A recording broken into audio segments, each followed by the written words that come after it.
COVID-19. They're bringing it with them. Yet the government tolerates that. Number two, Afghanistan. Afghanistan was not a pullout. Afghanistan was a surrender.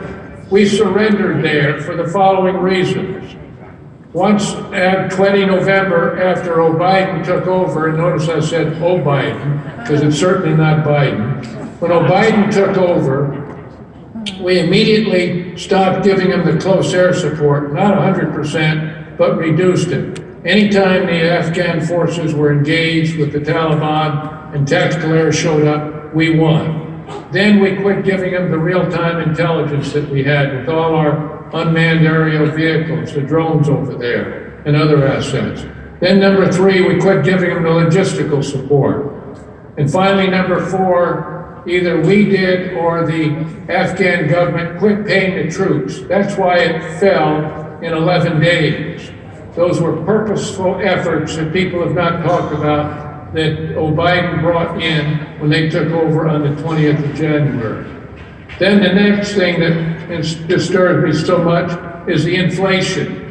The inflation of gasoline out in California, it's over $7 and coming close to $8. And it's through food and everything else, it's rampant in the country.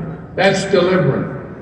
Next, we got a major problem with our freedoms, our ability to talk. The tech companies, big tech, will say whether we can go on Twitter or Facebook or whatever. I don't do the social media, so it doesn't bother me, but they put limits to include on our president of the United States. Couple other things that are very important to me in my notes is, again, I mentioned COVID-19 being a deliberate biological attack, but the danger of the vaccine that they are making mandatory. We have never had a vaccine mandatory. This is still a not approved experimental drug vaccine, and it is raising havoc in our country, and you don't hear about it. You heard because Colin Powell, who I knew quite well, we were colonels together in the military, and he dies of COVID-19, of the vaccination, really. It wasn't COVID-19. He died of the vax. 65% of the people that have been vaccinated are getting the Delta variant. Anybody under the age of 30, and they're trying to vaccinate people from 5 to 11 now, anybody under the age of 30 has got a 99.9999 survivability rate.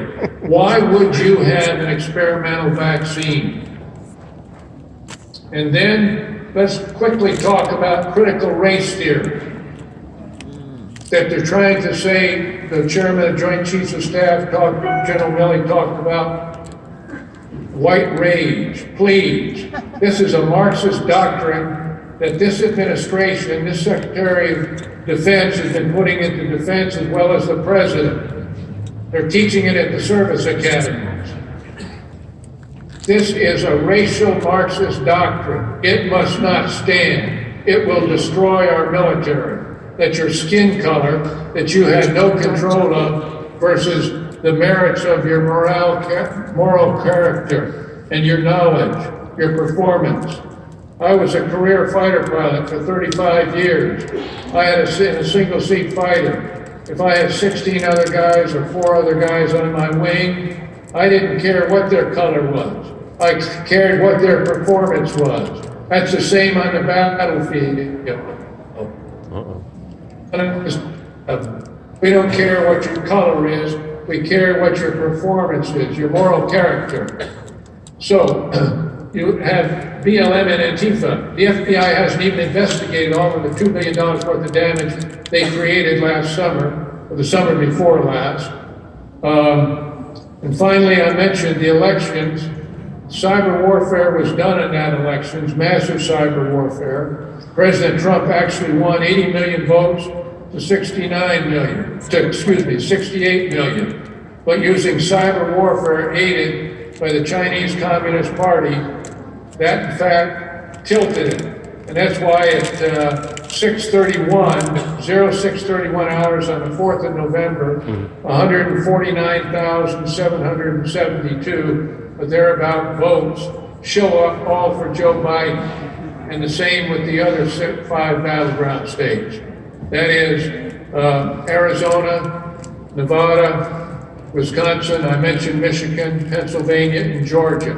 We need audits, audits on those states. That's what I'm talking about. Michigan, for instance, mailed out 1.8 million, Pennsylvania mailed out 1.8 million ballots for mail-in ballots because of COVID-19. They got back 2.4 million ballots. So someone had a printing press. Look at that. That's what happened. So now those are the questions that we are facing. Are we in a Cold War with China, Cold War II, or has World War III actually started? And you must think about it. Now, there are a lot of other specifics I could get into, but we have a problem, America, and we have got to take this country back. We've got to do it within the Constitution. Yes. And that's why the audit of those battleground states is so compelling and so important.